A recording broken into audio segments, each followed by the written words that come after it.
This evening we'll invite Ajahn Anan to give us some Dhamma teaching.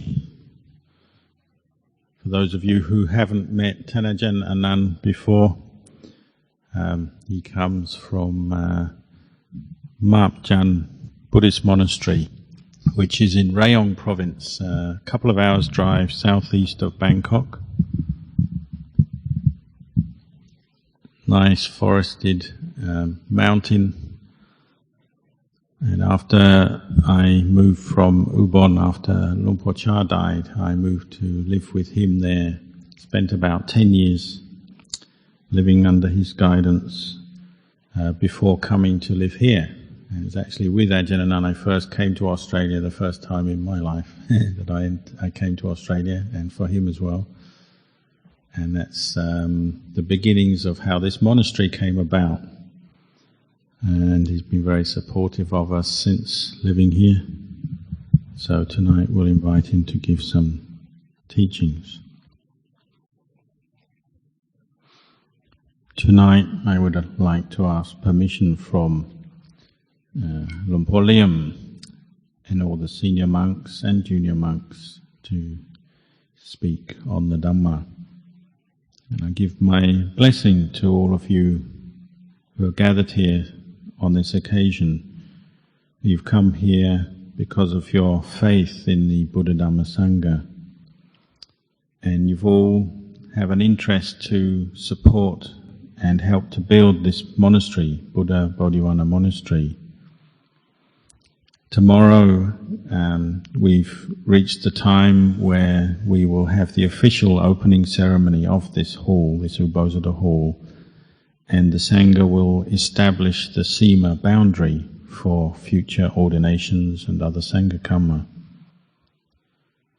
It's a time that we can be proud of our accomplishment so far in our practice. We have faith in the Buddha and his enlightenment, in the Dhamma, the truth, and the Sangha of enlightened beings. And we've been able to establish this place of practice for the Sangha, and also a place for us all to come and develop bhavana, develop our minds through the practice of meditation.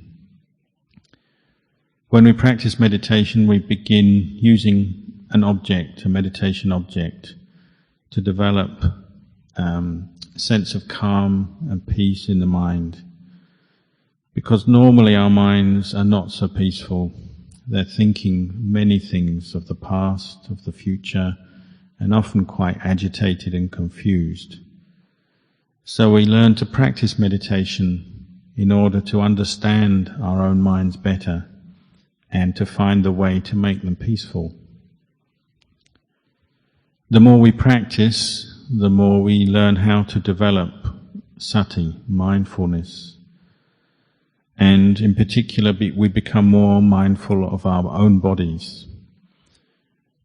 We develop mindfulness of our bodies by putting our awareness, our attention on the breathing, following the sensation of the in-breath and the out-breath.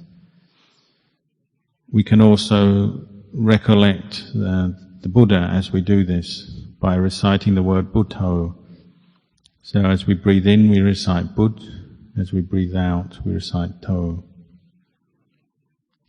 Once the mind starts to calm down as we do this, becomes more concentrated and more calm, we might experience some joy and rapture arising, piti and sukha, as a result of the continuous practice of mindfulness. This will make the mind very firm and still. And our teachers encouraged us to use this firm, still mind that develops through the practice of mindfulness as a foundation to contemplate, to develop insight.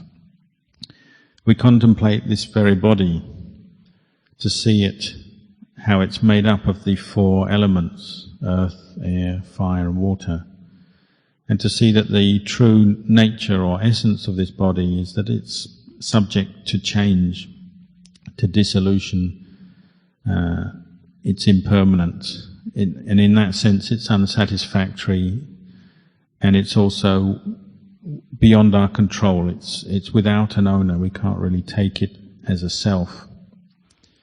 Seeing in this way is what we call insight. And as we develop insight in this way, it allows us to let go of our attachments, our deluded attachments to this body. And from that, we gain peace of mind. It's peace of mind that comes through the freedom of attachment.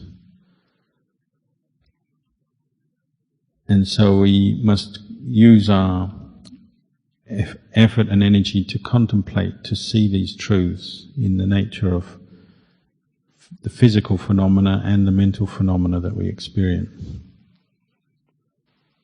When we practice mindfulness and develop mindfulness, we can turn it to recollect the four basic elements which make up this body: air, fire, earth, water. As we have mindfulness, we can observe the earth element, for instance. We see it in those parts of the body that are harder, firmer. For example, in the hair of the head, the nails, the teeth, and so on. We use our mindfulness in this way to direct our attention, the mind's attention, to the earth element and see it in the different parts of the body. As we do this, the mind can gather together and feel more settled, more peaceful. As it experiences more peace, this gives the sense of separation between the mind that knows and the body that is known by the mind. With this increasing sense of detachment, the mind experiences a sense of letting go, liberation, and that's accompanied by piti and sukha, a joy and an inner happiness and contentment. This arises from the fact that it's letting go of its normal attachment to the body. When this reaches its culmination, the mind becomes one-pointed. We call it ekakatājita, the one-pointed mind, the still, absolutely still and firm state of mind. At this point, all the normal kind of hindrances and obstacles and distractions that bother us as we meditate, the mind is freed from them. It's peaceful and far away from the hindrances. This is what we call the practice of samatha gammatthana, the practice of making the mind peaceful or calm. We use skillful means, using different meditation objects to do this, with the aim of making the mind calm and still. Once we have some confidence in this way of practice, then we use our energy and our effort to develop mindfulness in this way, using a meditation object. This is the way that all of our teachers have taught, from the time of Luang Por Man through to Luang Por Chah down to the present. They taught us to learn how to one-point our mind, to make it firm and peaceful, and then to use that as a foundation to develop insight, wisdom, particularly to turn the mind to focus on the body and to see the four elements in the body, and to see these four elements in the light of the three universal characteristics, that is, that they are all impermanent, unsatisfactory, and not self. To do this, it depends on regular and continuous practice. And through that regular practice, the mind gradually matures in its insight. Insight grows, and from that, our understanding of the Dhamma, the truth, deepens. As our understanding deepens, then the ability to make the mind firm and the development of samadhi deepens. This firmness of mind means that the mind is not easily shaken. So, for instance, when we experience different kinds of sense contact, the different objects that our senses bring us, the mind is not shaken. When the eyes see forms, the ears hear sounds, we smell, we touch, and so on, sati or mindfulness is maintained, and the mind doesn't just get caught into the normal way of liking and disliking and all the different moods and mental states that arise from that. We experience a sense of detachment based on the presence of mindfulness. We can also see that if mindfulness is at all weak or lacking, then it's very hard to do this, hard to contemplate, hard to be detached. And so we learn that we must try our hardest, our best, to develop mindfulness and clear comprehension of what we're doing at any moment, and to maintain that, preserve it. So in the lay life, that means you have to really learn how to develop a regular practice. You have to learn how to choose your times for mindfulness practice. You might pick a time, say, first thing in the morning before you go out to work, where you sit down and you practice meditation. Or in the evening when you have some free time after work, you sit down and practice meditation and develop mindfulness. But even at the other times when we're not able to do any formal meditation, we can't just let our minds indulge in whatever mood comes up. We keep having to return to mindfulness and learn to develop this in a continuous way. You'll find that if you do just indulge your mind in any mood that arises, you just kind of let go of the practice and follow your moods, you'll find it very difficult to re-establish the sense of calm and mindfulness later on. And once you understand this point, then you'll see the value of continuously practicing through your day, just looking after the mind, watching over it. You'll see the importance of mindfulness when you see how it allows us to understand the truth about this body and mind. When mindfulness is strong and continuous, we can see this body in terms of the four elements. Whereas before we used to take it just as a self, automatically refer and view this body as just me, mine, a person. With this increasingly refined level of samadhi and mindfulness and deeper investigation, the mind starts to see through to the deeper essence or essential truth of this body. We can have different experiences of insight arise as we practice. Maybe we just see sometimes or experience this body as just threads or wisps of air, expressing the air element. Or we might just experience this body as a pile of earth, rather than formally seeing it as us and taking it as us. We just see it as a pile of earth without any owner. These are examples of true insight that is arising, the insight that is really uprooting our attachments and delusions. This is what we call pavana maya panya, the wisdom or insight that is developed through meditation.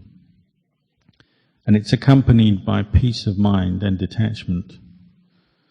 This development of insight, it comes in stages. First of all, we understand just intellectually through listening to the Dhamma. We hear the Buddha's words. We hear that he said that the body is made up of these four elements, that the body is anicca, dukkha, anatta. But over time we start to understand on a more deeper level. We take away those teachings, we contemplate them, think about them, and later on we can actually see and know for ourselves with a peaceful mind. We might take the time to contemplate this body, use our imagination, use the creative side of the mind. We imagine taking out the different body parts and piling them up in front of us. So you might take out the hair and just pile it up in front of you. Have a pile of nails, a pile of skin, a pile of bones. You can do this with all the 32 parts of the body. The result of this is that you start to see the body in a different light. You no longer take it as just a self, a me, mine, a being, a person. You see that none of it is really belongs to us or anybody. So we practice this contemplation of the body on a regular basis. We try to. And if we do this without giving up, it allows us to more and more see the body as the four elements rather than just as the old way of seeing it as a self. For instance, we might contemplate the water element. We contemplate the different liquid parts of this body, the blood, the lymph, and so on.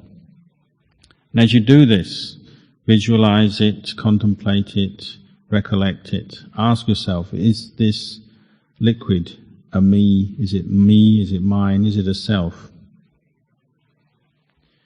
At times when we do this, the mind might still be agitated and restless. So maybe we have to turn back to contemplating the breath.